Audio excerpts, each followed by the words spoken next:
আসসালামু আলাইকুম। আমন্ত্রণ বাংলাদেশের সংবাদে আপনাদের সাথে আছি নাদিরা আশরাফ। শুরুতেই বিআরবি কেবলস সংবাদ শিরোনাম।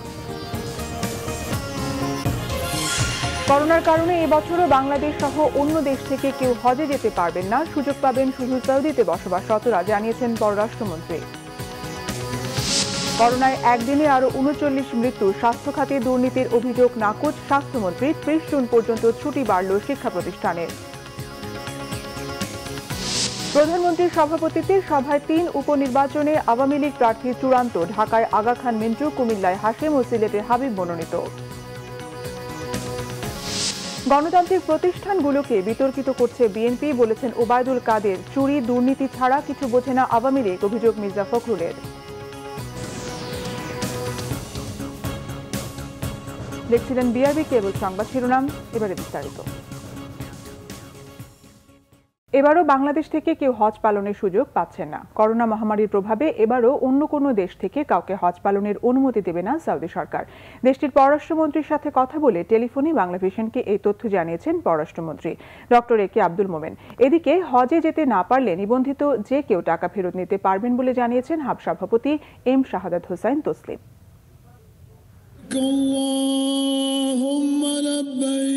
করোনা সংক্রমণ প্রতিরোধের অংশ হিসেবে এবারও স্বাভাবিক নিয়মে হচ্ছে না পবিত্র হজ। জনসমাগম কমাতে শুধু সৌদি নাগরিক ও দেশটিতে অবস্থানরতরাই পাবেন হজের সুযোগ। শনিবার সৌদি সরকারের এই সিদ্ধান্ত আনুষ্ঠানিকভাবে ফোন করে জানিয়েছেন দেশটির পররাষ্ট্রমন্ত্রী। বাংলাদেশের পররাষ্ট্রমন্ত্রী ডক্টর এ কে আব্দুল মোমেন টেলিফোনে বাংলাভিশনকে এই তথ্য জানান। ওনাদের পররাষ্ট্রমন্ত্রী ফোন করেছিলেন কিছুক্ষণ আগে এবং উনি বললেন যে এই বছরে গত বছরের মতো তারা হজটা যারা সৌদি আরবের সৌদিজ আর নন সৌদিজ আছে তাদের মধ্যে লিমিটেড রাখবেন। এই জন্যে যে নতুন নতুন ভেরিয়েন্ট এবং ডেডলি ভেরিয়েন্ট দেখা দিচ্ছে, এই পরিপ্রেক্ষিতে তারা বাইরের লোকরে হজ করতে আহ্বান করবেন না। বা সৌদি আরবে যারা আছেন তাদের পরিমাণ সংখ্যা বাড়িয়ে দিবেন এই বছরে। গত বছরের তুলনায় এই বছরে আরো অনেক বেশি বাড়ানো হবে, তবে বাইরে থেকে নিবেন না। গেল বছর একই কারণে হজ করতে না পারলেও এবার আশায় ছিলেন অনেকে, আর তাই নিবন্ধন করে অপেক্ষায় ছিলেন দেশের ৬১,০০০ ধর্মপ্রাণ মানুষ। এবছর যেতে না পারলে তারা আগামীতে অগ্রাধিকার পাবেন বলে জানিয়েছেন Hajj agencies association of Bangladesh হাব সভাপতি। যারা অপেক্ষা করছিলেন 2021 সালের হজে যাওয়ার জন্য এবং নিবন্ধিত ছিলেন, তারা যদি অপেক্ষা করেন এবং তাদের প্রাক নিবন্ধন ক্যান্সেল না করেন, পরবর্তী বছরগুলিতে ওনারা প্রায়োরিটিতে পাবেন। আর কেউ যদি প্রাক নিবন্ধন ক্যান্সেল করে টাকা ফেরত চান, তাহলে তিনি টাকা ফেরত নিতে পারবেন, কিন্তু এক্ষেত্রে পরবর্তী বছরগুলিতে তিনি প্রায়োরিটি পাবেন না। নিবন্ধন বাতিল করে টাকা নেয়ার এই প্রক্রিয়া চলমান বলেও জানিয়েছেন হাব সভাপতি। মিরাজ হোসেন গাজী, বাংলাভিশন, ঢাকা। দেশে করোনায় গেল একদিনে আরো ৩৯ জনের মৃত্যু হয়েছে। এ নিয়ে দেশে মোট মৃত্যুর সংখ্যা ১৩,০৭১ জন। শনিবার স্বাস্থ্য অধিদপ্তরের প্রেস বিজ্ঞপ্তিতে এই তথ্য জানানো হয়েছে। এছাড়া নতুন করে শনাক্ত হয়েছে ১,৬৩৭ জন। গেল ২৪ ঘন্টায় ১১,৫৯০টি নমুনা পরীক্ষা হয়েছে। এ পর্যন্ত নমুনা পরীক্ষার সংখ্যা ৬১,৫৬,৩৬৩টি। স্বাস্থ্য অধিদপ্তরের তথ্য অনুযায়ী দেশে এখন পর্যন্ত করোনা শনাক্ত হয়েছে ৮,২৪,৪৮৬ জনের। এছাড়া নতুন করে ২,১০৮ জন সহ করোনা থেকে এ পর্যন্ত সুস্থ হয়েছে ৭,৬৪,০২৪ জন। পরীক্ষার বিপরীতে ২৪ ঘন্টায় শনাক্তের হার ১৪.১২, সুস্থ ৯২.৬৭ এবং মৃত্যুর হার ১.৫৯%। এদিকে স্বাস্থ্য ও পরিবার কল্যাণমন্ত্রী জাহিদ মালিক দাবি করেছেন, করোনা টিকা আমদানি সহ স্বাস্থ্য খাত সম্পর্কে টিআইবির প্রতিবেদন সত্য নয়। বলেন, করোনা মোকাবেলায় রোগীর চিকিৎসার ব্যবস্থা, টিকা আমদানি ও টিকা কার্যক্রম সহ সবকিছুই স্বচ্ছ প্রক্রিয়ায় হয়েছে। দুপুরে জাতীয় হৃদরোগ ইনস্টিটিউটে আয়োজিত শোক সভায় ভার্চুয়ালি যোগ দিয়ে স্বাস্থ্যমন্ত্রী একথা বলেন। প্রজেক্টে যেখানে ৫০০ কোটি টাকা ক্ষতি হয়ে গেছে, ১,০০০ কোটি টাকা ক্ষতি হয়ে গেছে, কেউ দেখাতে পারবে? কেউ বলতে পারবে? কোথাও পারবে না। অথচ অন্যান্য জায়গায় ওই ১২,০০০ কোটি টাকা নিয়ে কানাডায় চলে গেছে, ওই বিসমিল্লাহ গ্রুপ 5,000 কোটি টাকা নিয়ে চলে গেছে। ওই হলমার্ক এগুলো কি আমরা জানি না? স্বাস্থ্য ক্ষেত্রে এই ধরনের কোনো দেখা যাবে কোনো দুর্নীতি? করোনা সংক্রমণের ভয়াবহতা রুখতে রাজশাহী মহানগরীতে চলছে 7 দিনের লকডাউন। রাজশাহী মেডিকেলের করোনা ইউনিটে একদিনে আরও 4 জনের মৃত্যু হয়েছে। কাল থেকে খুলনায় কার্যকর হচ্ছে কঠোর বিধিনিষেধ। কঠোর বিধিনিষেধের আওতায় আছে দেশের বেশ কিছু এলাকাও। রাজশাহীতে 7 দিনের লকডাউনের দ্বিতীয় দিনে নগরীর বিভিন্ন সড়ক, মোড় ও রাজশাহীর প্রবেশদ্বারগুলোতে শক্ত অবস্থানে আছে আইন শৃঙ্খলা বাহিনী। রাজশাহী মেডিকেল কলেজ হাসপাতালে একদিনে আরও 4 জনের মৃত্যু হয়েছে। করোনা আক্রান্ত নতুন 18 জন সহ চিকিৎসা নিচ্ছে 289 জন। সীমান্ত জেলা কুষ্টিয়ার পৌর এলাকায় 7 দিনের কঠোর বিধিনিষেধের প্রথম দিনে বন্ধ রয়েছে সকল ধরনের যান চলাচল। পাশাপাশি ব্যবসা প্রতিষ্ঠান, শপিং মল, দোকান, রেস্টুরেন্টও বন্ধ। তবে কাঁচা বাজার ও নিত্যপণ্যের দোকান দুপুর 2টা পর্যন্ত খোলা থাকছে। বিধিনিষেধ বাস্তবায়নে কাজ করছে প্রশাসন। রবিবার থেকে খুলনা জেলা ও মহানগরীকে কঠোর বিধিনিষেধের আওতায় আনা হচ্ছে। বিকাল 5টার পর দোকানপাট বন্ধ রাখার সিদ্ধান্ত নিয়েছে জেলা করোনা ভাইরাস প্রতিরোধ কমিটি। সাতক্ষীরায় দ্বিতীয় সপ্তাহের লকডাউনে কিছুটা কমেছে সংক্রমণের লাগাম টানতে শহরের বিভিন্ন পয়েন্টে পুলিশি চেকপোস্ট বসিয়ে চলাচল নিয়ন্ত্রণ করা হচ্ছে। তবে স্বাস্থ্যবিধির বালাই নেই হাটবাজারগুলোতে। নাটোরে বিশেষ লকডাউনের চতুর্থ দিনও কঠোর বিধিনিষেধ জারি রয়েছে। শহরের বিভিন্ন এলাকায় অবস্থান নিয়ে যানবাহন ও মানুষ চলাচল নিয়ন্ত্রণ করছে পুলিশ। দিনাজপুরেও সংক্রমণ ঊর্ধ্বমুখী, উদ্বেগ বাড়ছে সাধারণের মধ্যে। শনাক্তকৃত রোগীরা যাতে তার ঘর থেকে বের না হতে পারে সেই ব্যাপারে আমাদের যে স্থানীয় ছোট ছোট কমিটি আছে তারা তদারকি করবেন। পাশাপাশি যেসব লোক অকারণে বিভিন্ন মোড়ে, মাঠে বা বাজারে ভিড় করে সেইগুলির জন্য আমাদের ক্যাম্পেইন কিছু ঘোষণা করা হয়েছে। যারা এই ধরনের স্বাস্থ্যবিধি মানবে না তাদের মোবাইল কোর্টের মাধ্যমে জরিমানা এমনকি জেলও প্রদান করতে পারে। যশোর ও অভয়নগর পৌরসভায় কঠোর বিধিনিষেধের আওতায় রয়েছে, কিন্তু সচেতনতার চেষ্টা ও আহ্বানে সাড়া কম মানুষের। সংক্রমণ উদ্বেগজনক হারে বেড়ে যাওয়ায় জয়পুরহাট পৌরসভা ও পাঁচবিবি পৌরসভায় চলমান বিধিনিষেধ আরও কড়াকড়ি করা হয়েছে। Banglavision news desk. Corona virus সংক্রমণের বিদ্যমান পরিস্থিতিতে শিক্ষা প্রতিষ্ঠানের চলমান ছুটি আগামী 30 জুন পর্যন্ত বাড়ানো হয়েছে। শনিবার শিক্ষা মন্ত্রণালয়ের পক্ষ থেকে বলা হয়েছে, বিভিন্ন অঞ্চলে করোনা পরিস্থিতির অবনতির কারণে দেশের কোনো কোনো অঞ্চলে আংশিকভাবে কঠোর লকডাউন কার্যকর রয়েছে। এমন অবস্থায় শিক্ষার্থী, শিক্ষক, কর্মচারী ও অভিভাবকদের স্বাস্থ্য সুরক্ষা ও সার্বিক নিরাপত্তার বিবেচনায় এবং কোভিড-19 সংক্রান্ত জাতীয় পরামর্শ কমিটির পরামর্শে মাধ্যমিক ও উচ্চ মাধ্যমিক পর্যায়ের সকল শিক্ষা প্রতিষ্ঠান এবং ইবতেদায়ী ও কওমি মাদ্রাসার ছুটি বাড়ানো হয়েছে। এর আগে করোনা পরিস্থিতির উন্নতির সাপেক্ষে 13 জুন দেশের সকল মাধ্যমিক ও উচ্চ মাধ্যমিক পর্যায়ের শিক্ষা প্রতিষ্ঠান খুলে দেওয়ার কথা জানিয়েছিলেন শিক্ষা মন্ত্রণালয়। করোনা পরিস্থিতির কারণে গত বছরের 17 মার্চ থেকে সব শিক্ষা প্রতিষ্ঠান বন্ধ রয়েছে। করোনার ফলে 1 বছরের বেশি সময় বন্ধ থাকায় চরম অর্থ সংকটে কিন্ডারগার্টেন ও বেসরকারি শিক্ষা প্রতিষ্ঠানগুলো। প্রতিষ্ঠানের ভাড়া ও শিক্ষকদের বেতন পরিশোধে হিমশিম অবস্থা। শিক্ষকদের পরিবার পরিজন নিয়ে স্কুলের রুমে মানবেতর জীবনযাপনের নজিরও রয়েছে। এমন কঠিন সংকটে বেসরকারি শিক্ষা খাতে প্রণোদনার উপর জোর দিয়েছেন শিক্ষক ও শিক্ষা সংশ্লিষ্ট বিশিষ্টজনেরা।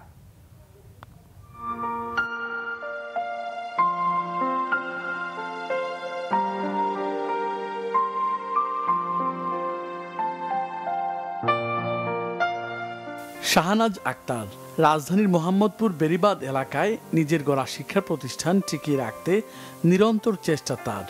ঋণে জর্জরিত হয়ে এক পর্যায়ে ভাড়া বাসা ছেড়ে থাকতে শুরু করছেন স্কুল ঘরেই।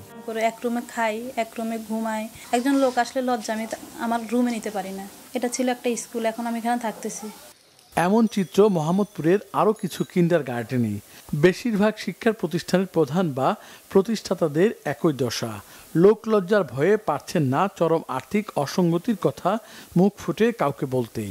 এখন আর্থিক সংকটে তো আছি, তারপরে ভাড়ার একটা ব্যাপার আছে, তারপরে একটা মানুষ চলার যে স্বাচ্ছন্দ্য বোধ এটা নাই। বাসায় বাজার না থাকলেও আমরা কারোর বলার কোনো উপায় থাকে না।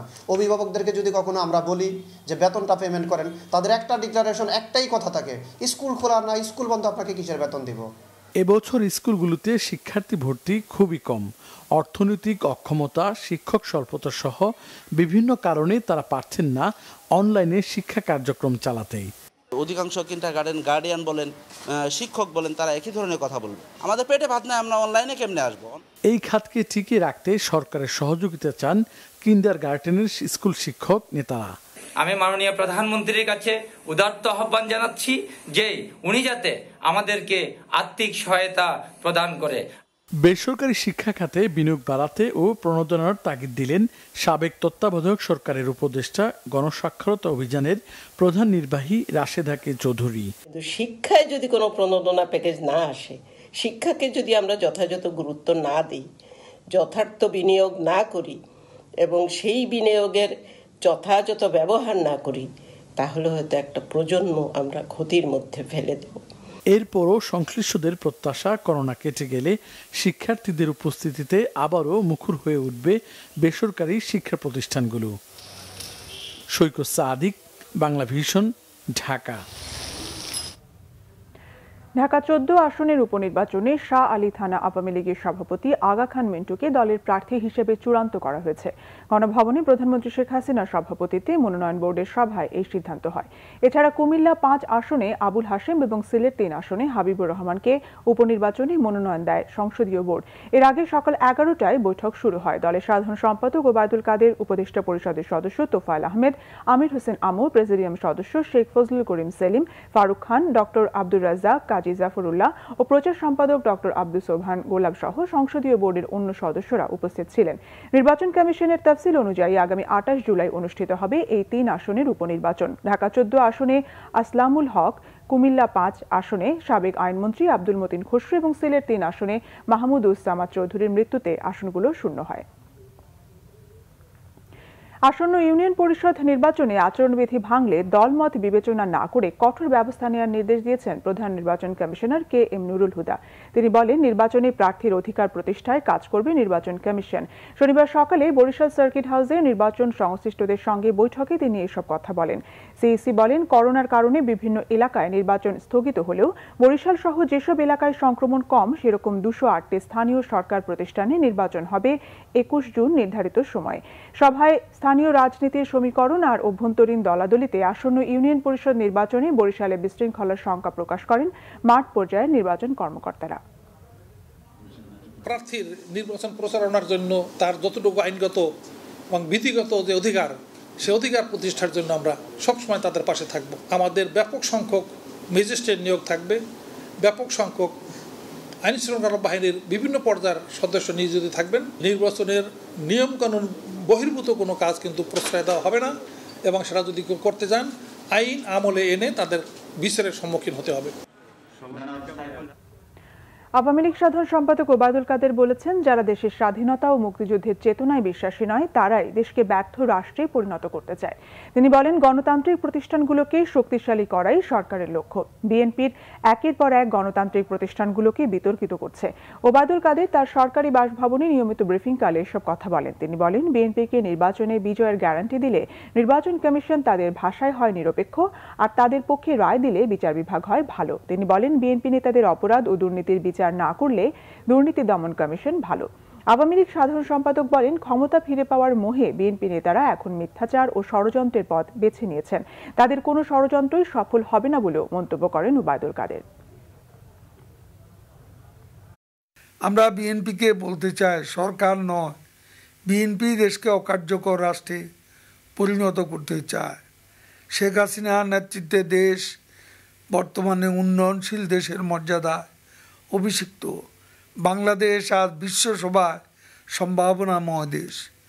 যারা দেশের স্বাধীনতায় বিশ্বাস করে না, মুক্তিযুদ্ধের চেতনায় বিশ্বাস করে না, তারাই দেশকে অকার্যকর ও ব্যর্থ রাষ্ট্রে পরিণত করতে চায়। সরকার পতনের আন্দোলন শুরুর আগে দ্রুত দলের মধ্যকার বিভেদ গ্রুপিং দূর করার আহ্বান জানিয়েছেন বিএনপির মহাসচিব মির্জা ফখরুল ইসলাম আলমগীর। তিনি অভিযোগ করেন, ফ্যাসিবাদীর কবলে পড়ে দেশের স্বাধীনতা সার্বভৌমত্ব হুমকির মুখে। সরকার টিকা নিয়ে যে দুর্নীতি করছে তা কল্পনার বাইরে। আওয়ামী লীগ চুরি দুর্নীতি ছাড়া কিছুই বোঝে না বলেও অভিযোগ করেন বিএনপি মহাসচিব। বিএনপির প্রতিষ্ঠাতা সাবেক রাষ্ট্রপতি জিয়াউর রহমানের 40তম মৃত্যুবার্ষিকী উপলক্ষে ভার্চুয়াল আলোচনা সভা করে গাজীপুর জেলা ও মহানগর বিএনপি। এতে দলের মহাসচিব মির্জা ফখরুল ইসলাম আলমগীর বলেন, জিয়াউর রহমান কিংবদন্তি মহাপুরুষ। বাংলাদেশের অর্থনীতির শক্ত ভিত তার হাত দিয়েই হয়েছিল। তিনি বহুদলীয় গণতন্ত্র দিয়েছিলেন। মুক্তিযুদ্ধ নিয়ে সরকার নিজেদের মন গড়া ইতিহাস তৈরি করে নতুন প্রজন্মকে বিভ্রান্ত করছে বলে মন্তব্য করেন তিনি। এই সরকার একটা পাপেট সরকার, একটা পুতুল সরকার। তারা ভিন্ন দেশের বিদেশি দেশগুলো তাদের স্বার্থগুলোকে এখানে পালন করছে, দেশের স্বার্থকে তারা সামনে এগিয়ে নিয়ে যাচ্ছে না। দুর্নীতি চরম শিখরে চলে গেছে। হাজার হাজার কোটি টাকা পাচার করলেও তার জন্য কোনো জবাব দিতে হয় না। আপনি দেখুন, এই যে টিকা নিয়ে, কোভিড নিয়ে তারা যে দুর্নীতি করেছে, এটা কল্পনাতীত দুর্নীতি। আওয়ামী লীগ চুরি ছাড়া, দুর্নীতি ছাড়া আর কিছুই বোঝা। ছেলে ঘুমালো, পাড়া জুড়ালো, বর্গি এলো দেশে। এই বর্গি হচ্ছে আওয়ামী লীগ। আওয়ামী লীগ হচ্ছে এই বর্গি। এরা লুট করে নিয়ে যাবে এবং এদের আমাদের দেশে কিছু থাকবে না। ভেদাভেদ ভুলে নেতাকর্মীদের ঐক্যবদ্ধ হওয়ার আহ্বান জানান বিএনপির মহাসচিব। দুর্ভাগ্য আমাদের, আমরা জিয়াউর রহমানের দল করি এবং খালেদা দল করি, যখন দল নিজেরা তৈরি করতে যাই তখন খালি গ্রুপিং করি। আমার লোককে এটা খোঁজা যাবে না। আপনাকে জিয়াউর রহমানের লোক খুঁজতে হবে, খালেদা জিয়ার লোক খুঁজতে হবে। এটা যদি না করতে পারেন, আমি আপনাদের নিশ্চয় করে বলতে পারি আমাদের কোনো ভবিষ্যৎ নেই। এই যে অনেকে ভবিষ্যতের কথা বলেন না, ভবিষ্যৎ থাকবে তখনই যখন আপনি সবাইকে নিয়ে একসাথে নাচতে পারবেন, একসাথে সোচ্চার হবেন। আসুন আমরা অতি দ্রুত আগামীতে আমরা নিজেদেরকে পুরোপুরি সংগঠিত করে ফেলি, নিজেদের ভুল বোঝাবুঝি বিভেদগুলোকে দূর করি এবং একত্রিত হয়ে, ঐক্যবদ্ধ হয়ে, জনগণকে একত্রিত করে আমরা এই যে দানব যে আমাদের বুকের মধ্যে চেপে বসেছে তাকে সরিয়ে আমরা যেন জনগণের সরকার প্রতিষ্ঠা করতে পারি, অন্তত ফিরিয়ে আনতে পারি। এদিকে সাবেক রাষ্ট্রপতি জিয়াউর রহমানের 40তম মৃত্যুবার্ষিকী উপলক্ষে আলাদাভাবে ভার্চুয়াল আলোচনা সভা করে শেরপুর, জামালপুর, কক্সবাজার ও বান্দরবান জেলা বিএনপি। এতে নেতারা বলেন, মহান মুক্তিযুদ্ধ থেকে শুরু করে আধুনিক বাংলাদেশ বিনির্মাণে জিয়াউর রহমানের অবদান জাতি শ্রদ্ধার সাথে আজীবন স্মরণ করবে। মানুষের ভোটাধিকার কেড়ে নেওয়া, সব দল বন্ধ করে দেওয়া। জাহাঙ্গীর আকন্দ, বাংলা ভিশন, ঢাকা। নোয়াখালীর কোম্পানীগঞ্জ উপজেলা আওয়ামী লীগের সাংগঠনিক সম্পাদক মিজানুর রহমান বাদলকে পিটিয়ে আহত করার অভিযোগ উঠেছে মির্জা কাদের অনুসারীদের বিরুদ্ধে। এর জেরে বাদল সমর্থকদের সঙ্গে পুলিশের সংঘর্ষে 2 জন গুলিবিদ্ধ সহ আহত হয়েছেন 4 জন। শনিবার সকালে বসুরহাট পৌর শহরের ইসলামী ব্যাংকের সামনে হামলা হয় মিজানুর রহমান বাদলের উপর। হামলাকারীরা তার ব্যক্তিগত গাড়িটিও ভাঙচুর করে। বাদল সমর্থকরা জানান, শনিবার সকালে মেয়র কাদের মির্জা তার 30-35 জন অনুসারী নিয়ে বসুরহাট বাজারে মহড়া দিচ্ছিলেন। এ সময় বাদল ও সাবেক ছাত্রনেতা হাসিব হাসান ঢাকা যাচ্ছিলেন। কাদের মির্জার অনুসারীরা তাদের উপর হামলা চালায়। হামলায় বাদলের কানের একটি অংশ ছিঁড়ে যায়। পরে তাকে উদ্ধার করে উন্নত চিকিৎসার জন্য ঢাকায় পাঠানো হয়। এই খবর ছড়িয়ে পড়লে উপজেলার টেকের বাজারে বাদল সমর্থকরা টায়ার জ্বালিয়ে ও গাছের গুঁড়ি ফেলে সড়কে ব্যারিকেড দেয়। পুলিশ ঘটনাস্থলে গেলে ইট পাটকেল ছোড়ে তারা। পরিস্থিতি নিয়ন্ত্রণে গুলি ছোড়ে পুলিশ। ভাঙচুর করা হয় পুলিশের একটি গাড়ি। মাদারীপুরে আওয়ামী লীগের 2 গ্রুপের সংঘর্ষে পুলিশ, সাংবাদিক সহ 15 জন আহত হয়েছেন। সাবেক নৌ পরিবহন মন্ত্রী শাহজাহান খান এমপির বাবা মৌলভী আসমত আলী খানকে নিয়ে কটূক্তিমূলক বক্তব্য দেওয়ার প্রতিবাদে জেলা আওয়ামী লীগের সভাপতি শাহাবুদ্দিন আহমেদ মোল্লার পদত্যাগের দাবিতে কলাবাড়ি বাস স্ট্যান্ডে শনিবার সকালে মানববন্ধন কর্মসূচির আয়োজন করে কেন্দ্রীয় ইউনিয়ন আওয়ামী লীগ। পরে সেখানে শাহাবুদ্দিন মোল্লার সমর্থকরা পাল্টা কর্মসূচি আহ্বান করে। 2 গ্রুপের পাল্টাপাল্টি মানববন্ধনে ধাওয়া, পাল্টা ধাওয়া ও সংঘর্ষ বাধে। এতে ঢাকা বরিশাল মহাসড়কের কলাবাড়ি ও ঘটকচর এলাকায় যান চলাচল বন্ধ হয়ে যায়। ঘটকচর বাস স্ট্যান্ডে ফের সংঘর্ষে জড়ান দুপক্ষ। ভাঙচুর করা হয় দোকানপাট, 2টি ব্যাংকের অফিস ও কয়েকটি মোটরসাইকেল। পরে পরিস্থিতি নিয়ন্ত্রণে আনে পুলিশ। দেশে দরিদ্রের সংখ্যা নিয়ে সরকারি বেসরকারি প্রতিষ্ঠানের তথ্যের অসঙ্গতি দূর করার আহ্বান জানিয়েছেন অর্থনীতিবিদ ও রাজনীতিবিদরা। সেন্টার ফর পলিসি ডায়ালগের ভার্চুয়াল আলোচনায় তারা এই আহ্বান জানান। বক্তারা বলেন, করোনার সময় 2 কোটি মানুষ নতুন করে দরিদ্র হয়েছে। বেসরকারি সংস্থাগুলোর এমন পরিসংখ্যান অস্বীকার করছেন অর্থমন্ত্রী। দেশে দরিদ্র মানুষের প্রকৃত সংখ্যা নিয়ে পরিসংখ্যান ব্যুরোর কোনো হিসেব নেই। তাহলে অর্থমন্ত্রী কোন তথ্যের উপর ভিত্তি করে বাজেট দিলেন, এই প্রশ্ন তাদের। বক্তারা বলেন, প্রান্তিক মানুষের জন্য এবারের বাজেটে বরাদ্দ বরাদ্দ রাখা হয়নি। প্রকল্প বাস্তবায়নে জবাবদিহিতা ও স্বচ্ছতা নেই। আবার অনেক প্রতিষ্ঠানের বাজেট বাস্তবায়নের সক্ষমতাও নেই। ট্যাক্সের আওতা বাড়ানোর তাগিদ দেন তারা। কর্মসংস্থান সৃষ্টি করে এমন খাতে বেশি বরাদ্দ রাখার সুপারিশ ওঠে আলোচনায়। করোনা মোকাবিলায় টিকা সংগ্রহ ও টিকা ব্যবস্থাপনা কার্যক্রম সুষ্ঠুভাবে সম্পন্নের পরামর্শ দেন আলোচকরা।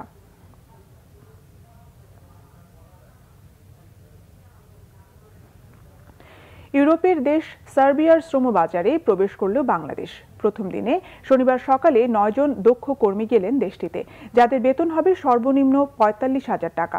বিমানবন্দরে কর্মীদের বিদায় জানিয়ে জনশক্তি কর্মসংস্থান ও প্রশিক্ষণ ব্যুরো BMETর মহাপরিচালক শহীদুল আলম বলেন, করোনার মধ্যে নতুন শ্রমবাজারে কর্মী যাওয়া দেশের জন্য বড় সুখবর। করোনা ভাইরাসের প্রভাবে যখন বিভিন্ন দেশে শ্রমবাজার সংকুচিত হচ্ছে, সেই সময়ে দক্ষিণ পূর্ব ইউরোপের দেশ সার্বিয়ার শ্রমবাজারে বাংলাদেশের প্রবেশ। বেসরকারি রিক্রুটিং এজেন্সির মাধ্যমে 9 জন দক্ষ কর্মী পাঠানোর মধ্য দিয়ে উন্মুক্ত হল সার্বিয়ার শ্রমবাজার। বিমানবন্দরে এই কর্মীদের আনুষ্ঠানিকভাবে বিদায় জানানো হয়। বিদেশে গিয়ে উপার্জনের পাশাপাশি দেশের সুনাম বৃদ্ধি করতে চান কর্মীরা। ওইখানে বাইকেল টেকনিশিয়ানের উপর আমি যাচ্ছি। আমার স্যালারি ওখানে 400 ইউরো, বাংলাদেশি টাকা প্রায় 50,000 টাকা। আগে আমি আর্মি পার্সন ছিলাম। আমি সার্বিয়াতে যাচ্ছি এক্সকাভেটর অপারেটরে। তো আমাদের স্যালারি 570 ইউরো, প্রায় বাংলাদেশে 60,000 টাকার মতো। আমি ডাম ট্রাক অপারেটর, ড্রাইভিং। আমি এর আগে এই হযরত শাহজালাল আন্তর্জাতিক বিমানবন্দর টার্মিনাল 3-তে এডিসিতে আমি কর্মরত ছিলাম। শ্রমবাজারটি ধরে রাখতে কর্মীদের সার্বিয়ার আইনকানুন মেনে চলার আহ্বান জানান জনশক্তি কর্মসংস্থান ও প্রশিক্ষণ ব্যুরো BMETর মহাপরিচালক। যখন চারিদিকে শ্রমবাজারগুলো বন্ধ হয়ে থাকছে, যখন ফ্লাইট বন্ধ, তখন এরকম একটা নতুন বাজারের উন্মোচন, এটি হচ্ছে খুব একটা আশার কথা। মাননীয় মন্ত্রী এবং সচিব মহোদয়ের যোগকান্তিকতায় আজকে আমাদের নতুন নতুন বাজার উন্মুক্ত হচ্ছে। ইতিমধ্যে 210 জন বা এর কাছাকাছি কর্মীর একটি ডিমান্ড পাওয়া গেছে, কিন্তু সেই ডিমান্ডের প্রেক্ষিতে যে ভিসা পাওয়া দরকার সেটি ধীরে ধীরে আমরা পাচ্ছি। দেশটিতে বাংলাদেশের দূতাবাস না থাকায় ভিসা অনুমতি পেতে ভোগান্তির কথা জানালেন এজেন্সির মালিকরা। নতুন বাজারের ক্ষেত্রে দূতাবাসের আমাদের সহযোগিতা কাম্য, কারণ যত দ্রুত পাবো ইন্ডিয়া থেকে ওদের অনারাইভেল ভিসা, সেখানে আমরা যদি ধীর গতিতে পাঠাই তাহলে আমাদের বাজার নষ্ট হওয়ার সম্ভাবনা আছে। সংশ্লিষ্টরা জানিয়েছেন, ভারী যানবাহনের চালক, বাবুর্চি, সুপারভাইজার সহ বিভিন্ন কাজে অভিজ্ঞদের বেশ চাহিদা রয়েছে সার্বিয়াতে। Miraj Hossain Gazi, Bangla vision, Dhaka. Dhaka premier cricket লিগে আচরণবিধি ভঙ্গ করায় 3 ম্যাচ নিষিদ্ধ ও 5 লাখ টাকা আর্থিক জরিমানা করা হয়েছে সাকিব আল হাসানকে। সাকিব ও তার ক্লাব মোহামেডান এই শাস্তি মেনে নিয়েছে। প্রিমিয়ার লিগে শুক্রবার আবাহনীর বিপক্ষে ম্যাচে লাথি মেরে স্ট্যাম্প ভাঙা, আম্পায়ারের সঙ্গে বিতর্কে জড়ানো সহ ICCর খেলোয়াড়ি আইনের আচরণবিধির লেভেল 3 পর্যায়ের অপরাধ করায় ম্যাচ রেফারি মোর্শেদুল আলম এই শাস্তি দেন সাকিবকে। রবিবার সন্ধ্যায় CCDM চেয়ারম্যান কাজী এনাম আহমেদ বিষয়টি নিশ্চিত করেছেন। শুক্রবার মিরপুরে আবাহনীর বিপক্ষে ম্যাচে মোহামেডান অধিনায়ক সাকিব নিজের বোলিংয়ে একটি লেগ বিফোরের আবেদন করলে আম্পায়ার ইমরান পারভেজ রিপন তাতে সাড়া না দেয় মেজাজ হারিয়ে প্রথমে লাথি মেরে স্ট্যাম্প ভেঙে দেন। পরে আম্পায়ারের সঙ্গে একাধিকবার বিতর্কে জড়ান। বৃষ্টির সম্ভাবনা থাকায় আম্পায়ার খেলা বন্ধ করলে সাকিব 3টে স্ট্যাম্প তুলে আছাড় দেন। পরে আবাহনীর দর্শক এবং বিসিবি পরিচালক ও আবাহনী কোচ খালিদ মাহমুদ সুজনের সঙ্গেও তর্কে জড়িয়ে পড়েন। সব মিলিয়ে umpire Morshedul Alam ICC level 3 পর্যায়ের অপরাধ বিবেচনায় শাস্তি দেন সাকিবকে। ওয়েস্টিন হোটেলে থাকা সাকিবের কাছে এই শাস্তির নোটিশ পাঠানো হলে অপরাধ স্বীকার করে নোটিশে স্বাক্ষর করেছেন তিনি। শাস্তির বিষয়ে আপত্তি না করে মেনে নেয়ায় সাকিবের বিরুদ্ধে কোনো শুনানির প্রয়োজন হচ্ছে না। বিমান বাহিনী প্রধান হিসেবে দায়িত্বভার গ্রহণ করেছেন air vice marshal Sheikh Abdul Hannan. আজ বিকেলে বিদায়ী বিমান বাহিনী প্রধান এয়ার চিফ মার্শাল মশিউজ্জামান শেরনিয়াবাতের কাছ থেকে দায়িত্ব গ্রহণ করেন তিনি। বিমান বাহিনী সদর দপ্তরে দায়িত্বভার হস্তান্তর আনুষ্ঠানিকভাবে সম্পন্ন হয়। এতে বিমান সদরের প্রিন্সিপাল স্টাফ অফিসার সহ ঊর্ধ্বতন কর্মকর্তাবৃন্দ উপস্থিত ছিলেন। বিদায়ী বিমান বাহিনী প্রধানকে একটি চৌকস কন্টিনজেন্ট গার্ড অব অনার প্রদান করে। রবিবার নতুন বিমান বাহিনী প্রধানকে এয়ার চিফ মার্শালের র্যাঙ্ক ব্যাজ পরিয়ে দেওয়া হবে। প্রধানমন্ত্রী শেখ হাসিনা এই র্যাঙ্ক ব্যাজ পরিয়ে দেবেন।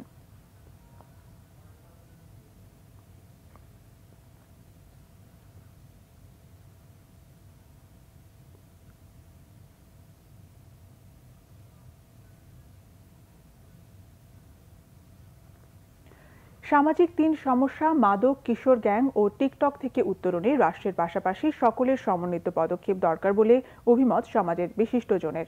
শনিবার দুপুরে দৈনিক যুগান্তর আয়োজিত গোল টেবিল আলোচনায় বক্তারা বলেন, মাদক, কিশোর গ্যাং ও টিকটক কোনো আলাদা বিষয় নয়, একটির সাথে আরেকটি জড়িত। টিকটক এখন সমাজের একটি ব্যাধিতে পরিণত হয়েছে, যেখানে বিশেষ করে তরুণ তরুণীদের আসক্তির হারই বেশি। স্টার হওয়ার প্রলোভনে অনেকে টিকটককে অপরাধের প্ল্যাটফর্ম হিসেবে ব্যবহার করছে। এসব রোধে আইনশৃঙ্খলা বাহিনীর পাশাপাশি সকলেরই দায়বদ্ধতা রয়েছে বলে অভিমত বক্তাদের। কিশোর গ্যাং ও নতুন নতুন মাদক কালচারে ইদানিং বেশি ব্যস্ত যুব সমাজ। এই ব্যাধি দূর করতে অভিভাবকদের সবার আগে দায়িত্ব নেওয়ার পরামর্শ দেন আলোচকরা।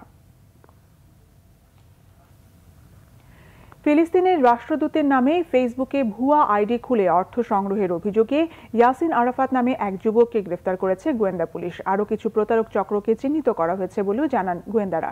সাইবার বিশেষজ্ঞরা বলছেন, আদালতে ডিজিটাল অপরাধ প্রমাণ করতে না পারায় বাড়ছে সাইবার অপরাধ। দিনাজপুর সরকারি কলেজে পড়াশোনা করলেও নিজেকে পরিচয় দিত রাজশাহী বিশ্ববিদ্যালয়ের ছাত্র হিসাবে। ফেসবুকে খুলেছে একাধিক ভুয়া আইডি, তা দিয়ে সুকৌশলে অর্থ আত্মসাৎ করে ইয়াসিন আরাফাত। আমার একটা পেজ ছিল, ওখানে আমি ফিলিস্তিন দূতাবাসে আমার নাম্বার দিয়ে বিদেশে টাকা দেওয়ার জন্য বলি। ফিলিস্তিনের রাষ্ট্রদূতের অভিযোগের পরিপ্রেক্ষিতে গ্রেপ্তার করা হয় তাকে। গোয়েন্দারা বলছেন, একাধিক প্রেমিকার খরচ সংগ্রহে প্রতারণার আশ্রয় নেয় সে। ভুয়া আইডি খুলেছে, ফেসবুক আইডি, এটার নাম দিয়েছে আব্দুল্লাহ আল ফয়সাল এবং সে নাকি রাজশাহী বিশ্ববিদ্যালয়ের ছাত্র। পুরাটাই একটা ফেক আইডি। এই ফেক আইডি দিয়ে সে বিভিন্ন মেয়েদের সাথে সম্পর্ক স্থাপন করে এই ফেক আইডি দিয়ে সে বিভিন্ন সময়ে নিজেকে বিকাশে নতুন চাকরি করেছে বলে সে প্রতারণা করে এবং সর্বশেষ ফিলিস্তিনির জনগণ এবং মান্যবর রাষ্ট্রদূতের নামে এই প্রতারণাটা করেছে। যে কোনো দূতাবাসকে নিয়ে যদি কেউ এরকম প্রতারণা বা নিরাপত্তাহীনতার চেষ্টা করেন, অবশ্যই আমরা দৃঢ়তার সাথে এবং কঠোরভাবে তাদের বিরুদ্ধে আইনানুগ ব্যবস্থা গ্রহণ করতে যাব এবং সেই জন্য আমি সকলকেই সতর্ক করে দিচ্ছি। তথ্য প্রযুক্তি ব্যবহার যত বাড়বে, অপরাধের সংখ্যাও বাড়বে। তবে সাইবার অপরাধী ধরতে নজরদারি বাড়ানো দরকার বলে মনে করেন সাইবার বিশেষজ্ঞরা। ঘটনাগুলো সত্যি আইনশৃঙ্খলা বাহিনী এই সকল অপরাধের কিছু কিছু অংশ বিশেষকে গ্রেফতার করতে পারলেও বিজ্ঞ আদালতে তাদের যথার্থ অপরাধটি প্রমাণ এবং ডিজিটাল সাক্ষ্য সাপেক্ষে এটি উপস্থাপিত করে শতভাগ সাজাটা নিশ্চিত করা এখনো পর্যন্ত আমাদের চ্যালেঞ্জের মধ্যে দিয়ে রয়েছে। এখনই রাষ্ট্রপক্ষের এবং সরকারের আইসিটি ডিভিশন, আইনশৃঙ্খলা বাহিনীর সাথে বিভিন্ন রকমের সামাজিক মাধ্যমের যে সকল লিগাল ডিপার্টমেন্ট আছে তাদের সাথে এখনই যোগাযোগ করা প্রয়োজন এবং যোগাযোগ করে প্রয়োজনীয় ব্যবস্থার সাপেক্ষে আইনে সাপোর্ট করাটি এখন যুগোপযোগী ব্যাপার মাত্র।